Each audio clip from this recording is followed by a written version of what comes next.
Ready to go? All right, we're back at this point. I'm going to remind everyone there's no public input on any of the applications heard this evening. We're about to adjudicate on the cases.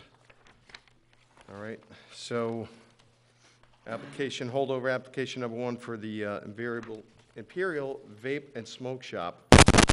Whoa. So first item is we have to see if seeking an interpretation of the applicant's rights to open and conduct a vape and smoke shop have vested due to substantial expenditure made. Do I have a motion? I'll make the motion that, for a favorable interpretation, that the applicant's rights have indeed vested to open and operate the shop that they want to open and operate. Prior to the enactment of the moratorium.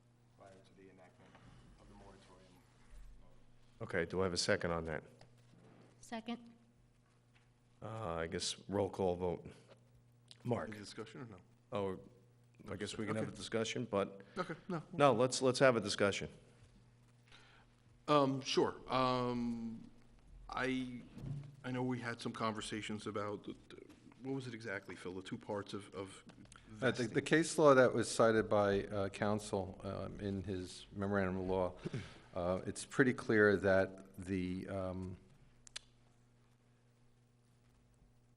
it's a two-pronged test to find vested rights, where the applicant must show substantial construction and also the expenditures. And even in the application that we received, it only says substantial expenditures. It says nothing regarding construction. So that's one issue.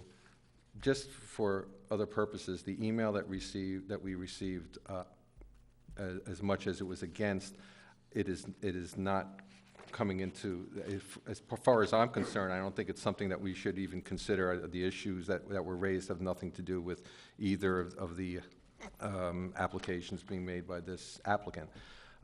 So based on the application itself seeking the favorable ruling, I am not in favor. Go ahead. I think everything's relative with that two-pronged test, and I think you should take into account what substantial to you, as board members, what substantial expenditures are, and also what is substantial construction for this particular type of business. Substantial construction to open up a vape shop and not some other business. So if I'm opening a vape shop, I'm putting in shelving, and I'm putting in countertops, and I'm fixing the floors.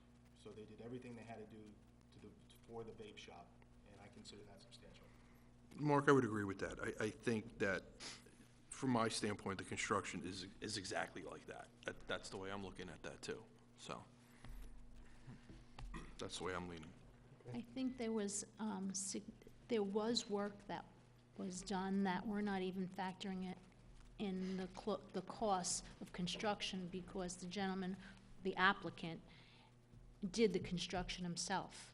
And there's a certain amount of expense that went into that as well. He didn't hire people, Sweat equity. right? John? Not in favor. All right, we'll do roll call vote, but any other discussion? Okay, Mark? For my motion. Silvio? For the motion. Bill? Against. Against. 4. John? Not You're against the motion. against the motion. All right, I'm for the motion, so we got a, Motion carries 4-3. 4-3? Right, it was Yeah, 4-3, okay, so Carries the 4-3. motion carries. Interpretation. So, So we don't have it to. ends with that, so we don't, the use variance is not to be considered, Nope. Greg, Nope. as part of this, so. Okay. All right, so that's, it has been interpreted that the applicant's right to open and conduct a vape smoke shop have vested due to substantial expenditures. That closes that case.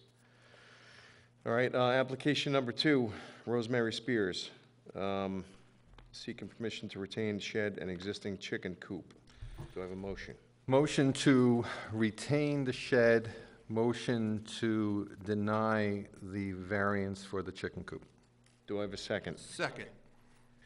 Any discussion? Right. Is that okay? I'll Rick? do roll call vote just in case. John, you for the motion or against the motion? For the motion. Rose? For the motion. Bill? For the motion. For the motion. For the motion. And I'm for the motion, so the shed is approved. The chicken coop will have to be removed. I guess Mike, Greg, I guess the Mike would go to them officially, or? Me too. Right, so, yeah, enforcement-wise, I don't know if Dennis would have to go out there or what have you, but they'll be notified, so. Okay. All right, and final application tonight, number 3, Rick Romash, for variation of section 15615, a use variance seeking permission to convert 1 residential and 2 commercial buildings to 2 residential and 1 commercial building. Do I have a motion? Motion to table to next meeting so that the applicant can provide the financials, including the spreadsheet that he mentioned. Could I amend that slightly, because I think we have to reopen the Absolutely. public, and then motion to hold over like we did with the other one? No, the motion is to hold it over Oh, to- because for we- them to even though we provide. clo- And then we have to reopen, okay, I second. All right, any discussion? I don't know, I'm sorry, Phil. I'll do a roll call. We'll keep it in the same fashion today. Roll call vote. Mark? So it's Phil's. Well, it's Phil. I'm for the motion. For the motion.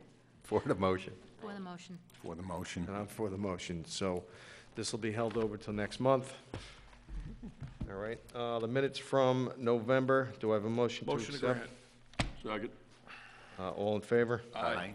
Okay, that's it. I wish everyone a happy new year. We'll be back next month on the 24th, I believe. So, Phil, Have a I'm good night. waiting for you to make the I motion. You'll say know, because I said it was thing. calculated. Word hold over. Bye, Mark.